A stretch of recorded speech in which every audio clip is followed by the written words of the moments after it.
Alhamdulillahi Rabbil Alameen.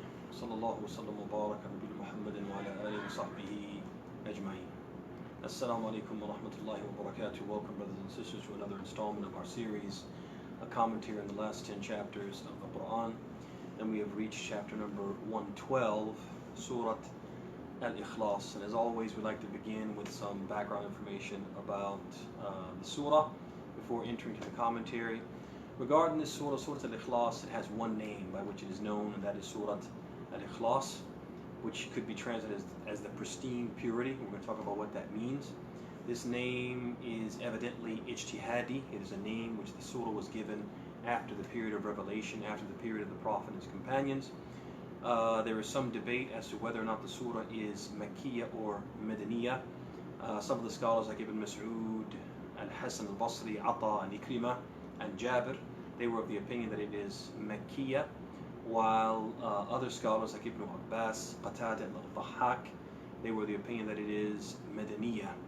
As far as the virtue of the surah, Al-Bukhari has collected on authority of Abi Sa'id al-Khudri, and Muslim has collected on authority of Abu Hurairah, that the Prophet ﷺ, he said, وَالَّذِي نَفْسِي بِيَدِهِ إِنَّهَا لَتَعْدِلُ ثُلُثَ الْقُرْآنِ.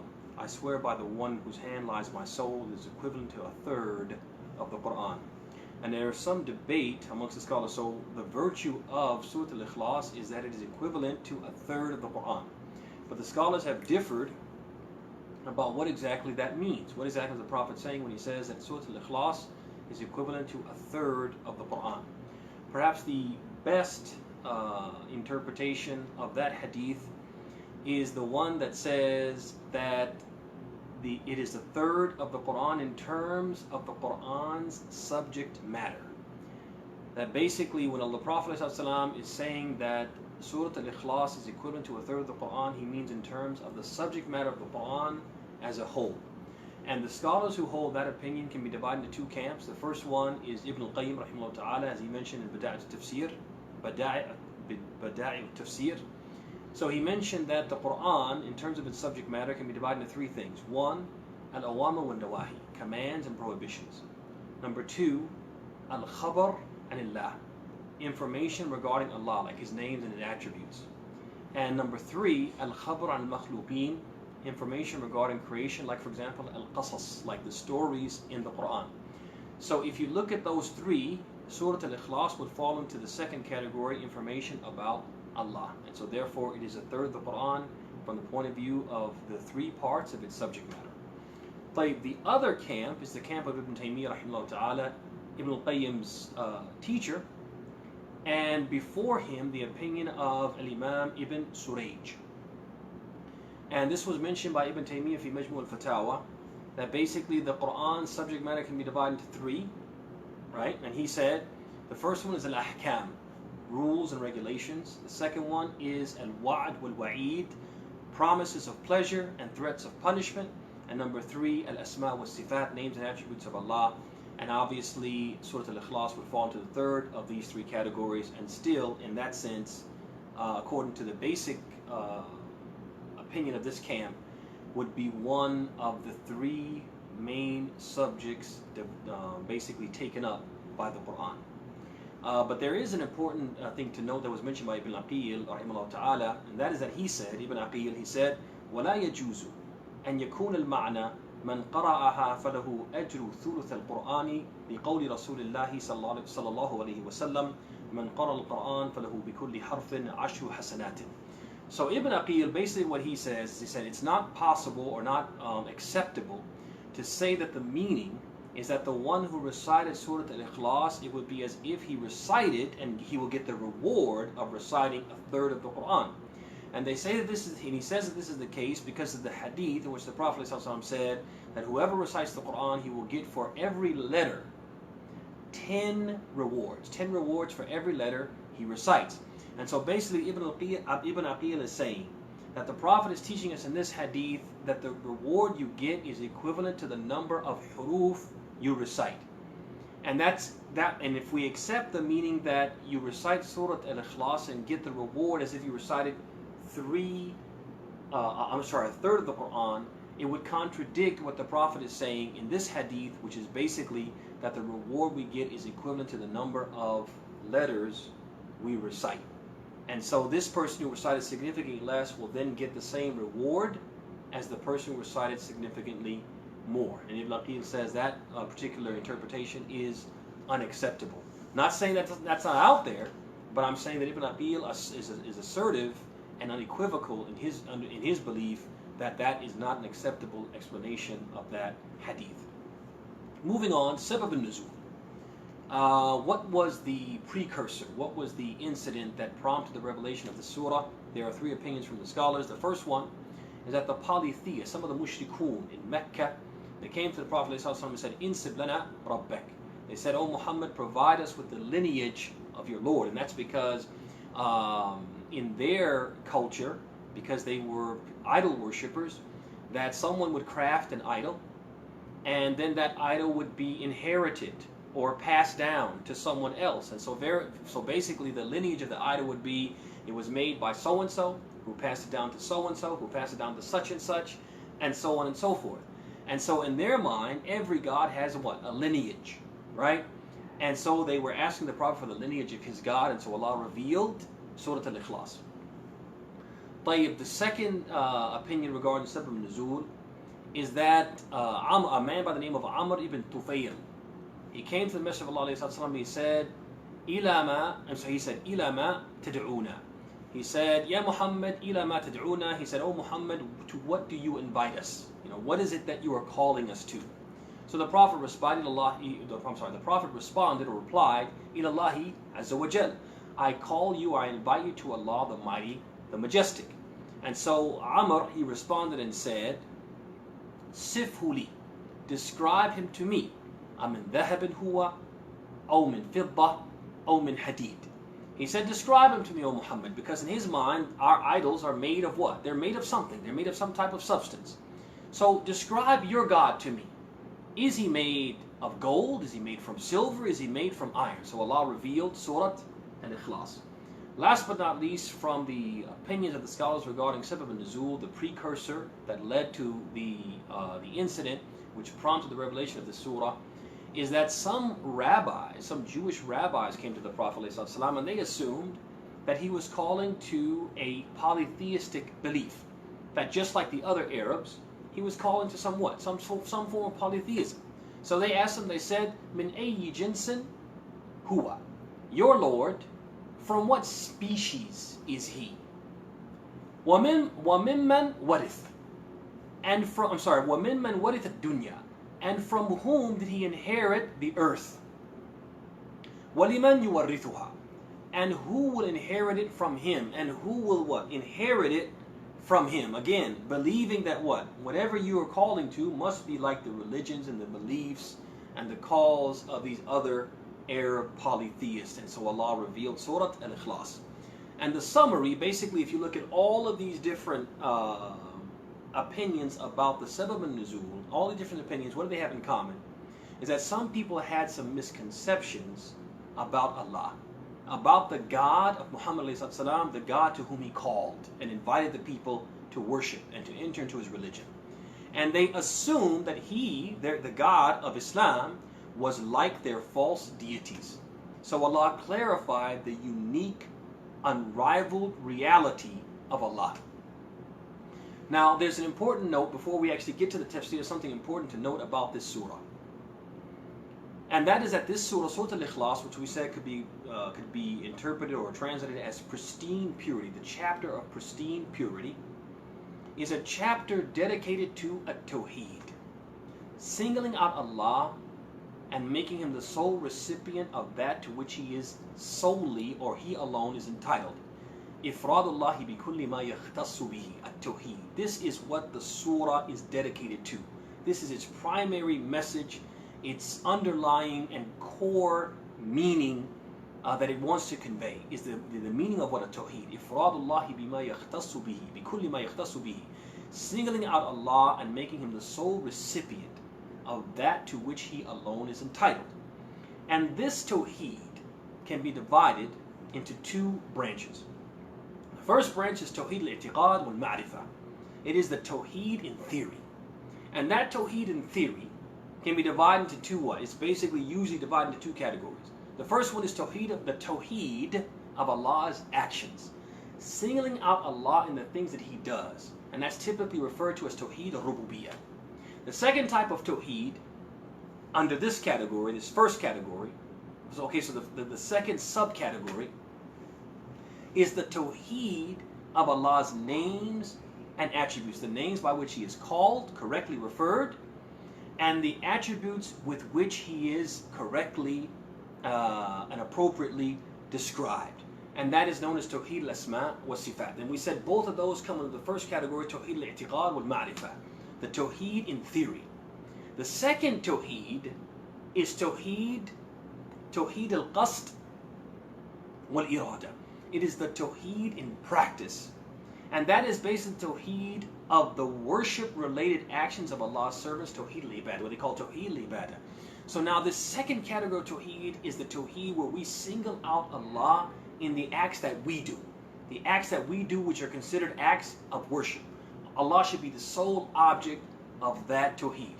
Now when you look at, there was a surah that we did a few days back, Suratul-Kafirun.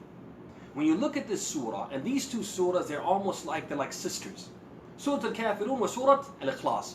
To the point that the Prophet ﷺ, in some of his rawatib, like the ratiba of Fajr, the 2 rak'ah before Salat al-Fajr, and the 2 rak'ah ba'd Salat al-Maghrib, and some of the other prayers, he typically would couple between these two surahs, Al-Kafirun and Surat Al-Ikhlas. They are like surahs.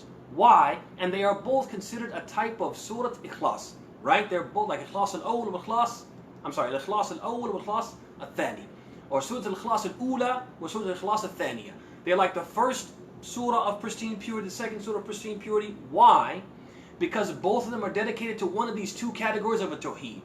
So Surah Al-Kafirun is dedicated to what? The second one. The tawheed of al-irada wal-qasd. The tawheed of purifying our worship from the taint of a shirk.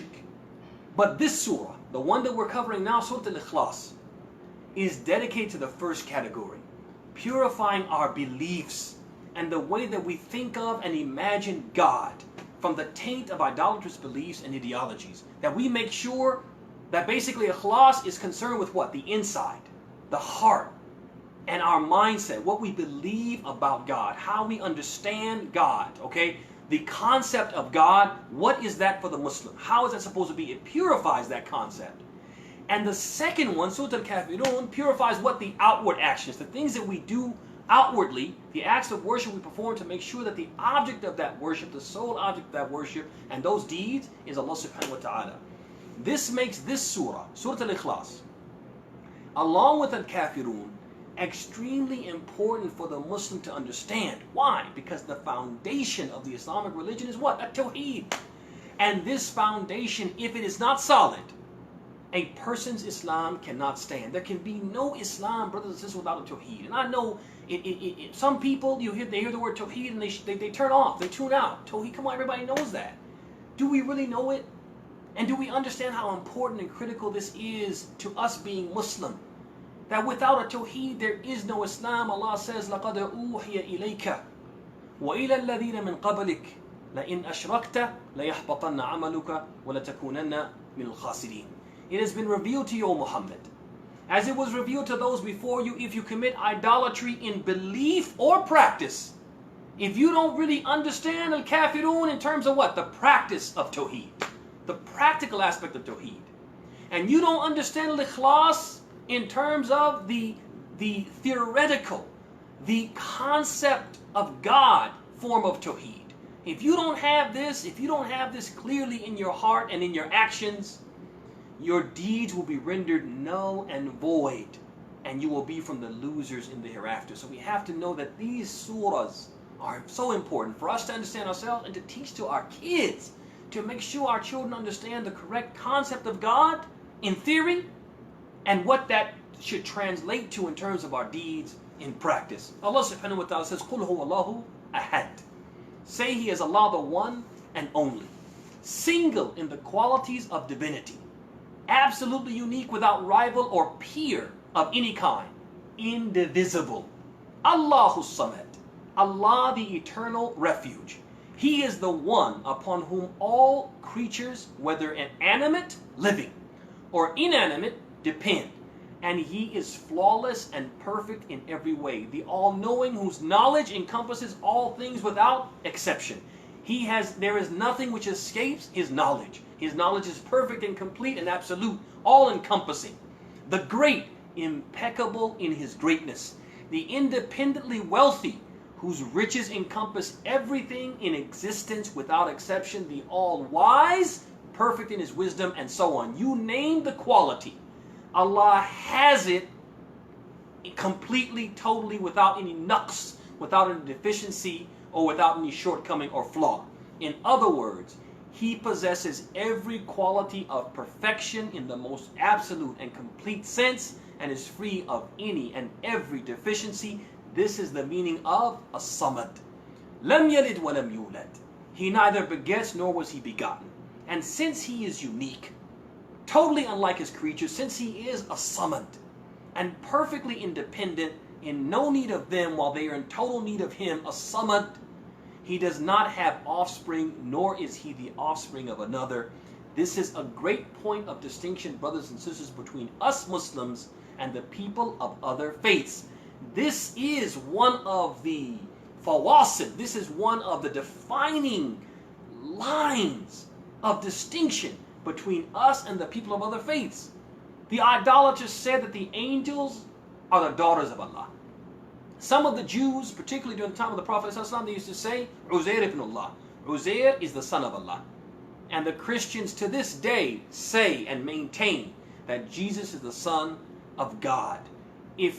But what do the Muslims say? They say, Lam yalid wa lam yulad. He does not have offspring, nor is he the offspring of anyone. Wa lam yakul lahu kufuwan ahad. And there is none comparable to him. Whatever we imagine, whatever we picture, whatever is present in creation or simply in our imagination is not Allah. He has no equivalent, not in his being, his names, or any of his attributes. And any likeness between him and his creation is purely in name only, not in haqiqah, not in reality. So for example, you say for example, Hada Samia. This person, he hears. Wahada Basir. This person, he sees. And Allah says about himself that he is Sami'un Basir. He says that he is seeing and hearing. Yes, but the likeness between this person seeing and Allah seeing is what? It's like night and day. Yes, Allah sees and this person sees, and some of his other creatures see, but they don't see the way Allah sees. Allah seeing is perfect. Allah sees all things, whereas his creatures do not see all things. Their sight is what? Is limited. Allah hears all things, whereas creatures, they hear some things, and their hearing is what? Is limited, which is why Allah says, لَيْسَ كَمِثْلِهِ شَيْءٌ وَهُوَ السَّمِيعُ الْبَصِيرُ. There is nothing like unto him. There's no semblance for him. وَهُوَ السَّمِيعُ الْبَصِيرُ. But he is the all-hearing, the all-seeing, the all-hearing, the all-seeing. So yes, he sees and hears, and some of his creatures see and hear, but there is a significant difference between his seeing and their seeing, his hearing and their hearing. There is no what? No comparison between the two. The only likeness between the two is in name, not in what? Not in reality. Lessons. What can we learn, brothers and sisters, from what we heard today from the tafsir of Surat-Al-Ikhlaas? First of all, we learned about the virtue of the surah, that this surah is equivalent to a third of the Quran. Another thing that we learned is that the meaning of this virtue, what does it mean? And we said that it's related to the subject matter. As was mentioned by Ibn al-Qayyim and Ibn Taymiyyah, although they differed about the specifics of that, they both agreed that the meaning is related to what? The subject matter. The Quran's subject matter is divided into three categories, and the Surah Al-Ikhlaas is related to one of those three what? Categories of subject matter. Number 3 from the lessons is that the purpose of the surah is to clarify misconceptions about Allah's being, his names, and his attributes, and to teach mankind the correct way to believe in and perceive him, the correct concept of Allah in Islam, the concept of God in Islam. Number 4, it is very important for every Muslim to understand and live by the two surahs, Al-Kafirun and Al-Ikhlas, because they summarize the two forms of a tawheed, which is the foundation of our religion. We talked about that, how without this foundation, there can be no Islam. Number 5 from the lessons, the major difference between our religion and the religion of other people, every other faith, is our commitment to the strictest form of monotheism. That is what makes us different. That is why this is so important. That is why we as Muslims cannot belittle the importance of a tawheed, because that is what distinguishes us from the other faiths. And you have to understand that Shaitan is keen to blur the lines of distinction between our religion and the false religions. And so he comes after a tawheed and weakens our attachment to a tawheed, weakens the level of importance we assign to a tawheed. And we have to not fall for this trick of the Shaitan, fall into this trap. We have to be the people who are keen to learn what is tawheed and to practice a tawheed, realizing that these two surahs embody what? Embody tawheed in theory, Al-Ikhlaas, and tawheed in practice, Suratul-Kafirun. Number 6 from the lessons, the true Islamic monotheism is achieved when we do 4 things. Achieve when you do 4 things. First thing, affirm every quality of perfection to Allah. Every quality of perfection, we attribute it to who? Allah subhanahu wa ta'ala. Number 2, we negate every deficiency from Allah. Everything that can be considered a deprecant or a deprecation, we deny or negate that from Allah. Number 3, negate the existence of any comparison or someone or something that resembles Allah. And number 4, negate any partner or associate with Allah of any kind. And guess what, brothers and sisters? All of these 4 pillars of true monotheism are found in Surah Al-Ikhlas. May Allah subhanahu wa ta'ala make us from those who understand it, who embody it, and who teach it to our children, our offspring, so they also understand it and embody it as well. We ask Allah subhanahu wa ta'ala in closing to bless your houses, to bless your spouses, to bless your wives, to bless your children, to bless you, to bless the remaining of your day, and to make you blessed wherever you may be. We ask Allah subhanahu wa ta'ala to make us from those who listen to the talk and follow the best of it. We ask Allah subhanahu wa ta'ala to make us from those who He teaches beneficial knowledge and who He truly benefits through that knowledge, by making us from those who truly put it into practice. هذا وصلى الله وسلم وبارك على نبينا محمد وعلى آله وصحبه أجمعين والسلام عليكم ورحمة الله وبركاته.